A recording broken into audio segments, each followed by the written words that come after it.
All right, we're going to show you now how to get access to the arrays, assuming that you had to replace one or more of the arrays in this assembly. So we're going to show you how to remove and get access to the array assembly. So the first thing that we're going to do is take off the yellow guard bar to get access from the front to the front of the machine. You'll notice there's 2 screws holding it on. It's very simple. I'll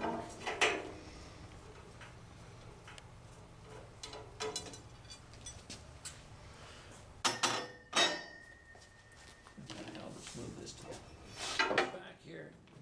Total access. Now we're using a number 2 Phillips. There's screwed to get the front plate off. This gives us access to the rollers and to the lens cover itself.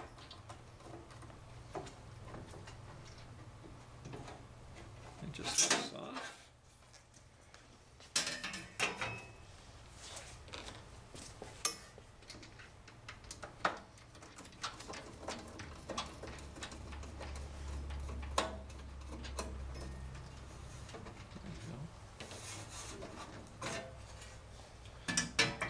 Now what we need to do is get access to the 2 rollers, which is going to give us access to the screws. You just pull the center pin, the roller comes out.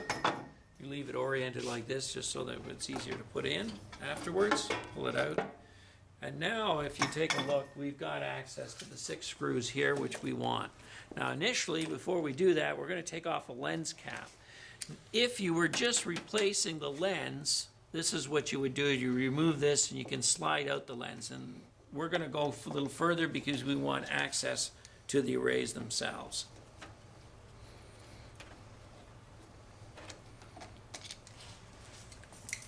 Okay, now we have that off. Now if you've removed the 6 screws, what you'll be able to do is take this out. Now, for the sake of just showing this thing quickly, I'm going to bring this out. This is a duplicate of it, because you'll find that you'll come out a few inches and you're going to have to disconnect the cable, which connects this one in here. It's very simple to do. If you just get a small screwdriver, you can hit the little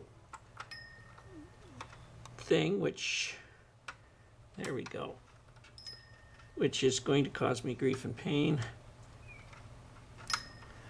Set it down. Sorry about this. It's usually, it's only because I'm on film here. Anyways, that's how you disconnect it. Now you can lift this right off, and we can either do it on the machine, we can bring it over, we'll bring it over to a table here. It's not necessary. The array is held on, the aluminum extrusion for the arrays is held in the bottom, but it's not necessary to access it. If you just set this thing down here, now we can slide out. It's easy to slide out. This is the infrared lens. You can see the arrays below, and you can slide out the arrays on the track here. And each one of them has got a little bridge thing, so just be careful as you're undoing them, and you'll see it just slides out like this. Now I can replace them. Now, in some cases, I've already known if I've gotten something that have said that number 3 or number 2 or there's a problem, I might know that from my hub reading when I was looking at display report that I got 3 of them, but the last 2 aren't working. I might replace the 2. Or if you have access, an easy way to do it is just replace the whole section here. The other thing, I'm not sure if the camera will show, but there are actually 2 tracks on this. One of them here is actually used for the array, and you'll see there's a little seat here that stops the middle from bouncing down. And the top one here is actually for the lens. So if you're lining up the arrays or to put in, what you would do then is to line it up on that second row carefully, and then just slide them in. And then as you hit on each of the little sections here, you just sort of twist it a bit. Just make sure they're all guided in properly. and they'll slide in. And this is,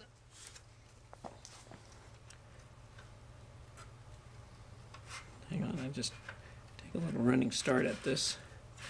And off we go. We got our last one here.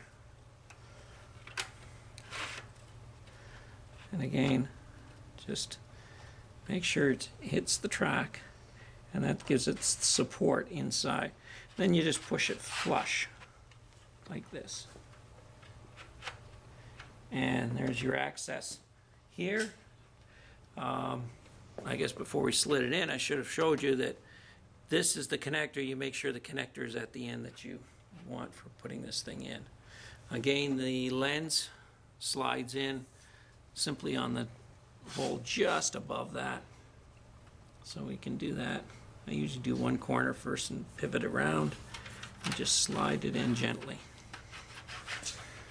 There we go. Now all we do is do the reverse.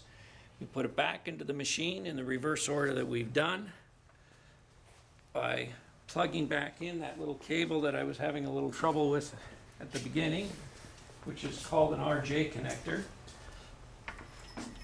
And on the machine, we would just simply go in the reverse order. So you plug this unit in. Now, something you can do that once you do plug this in, and you're maybe over here and you might set it down, you can go ahead and test, plug the machine in, bring up the display, and do a count just to make sure that you do have the count in and that you do have the arrays done.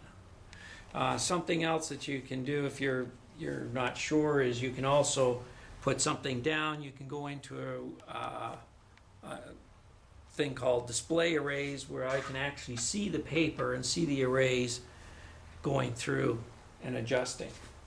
But minimum, I would suggest that once you've plugged it in, just before you fasten the thing down and put everything back, check the display reports just to make sure that all the arrays are being seen by the machine. And that's it. We just go back in the reverse order. I would put this in here, put the 4 screws back in, put the lens cap back on, put the rollers back in, and put the cover on, put the yellow bar on, and go home.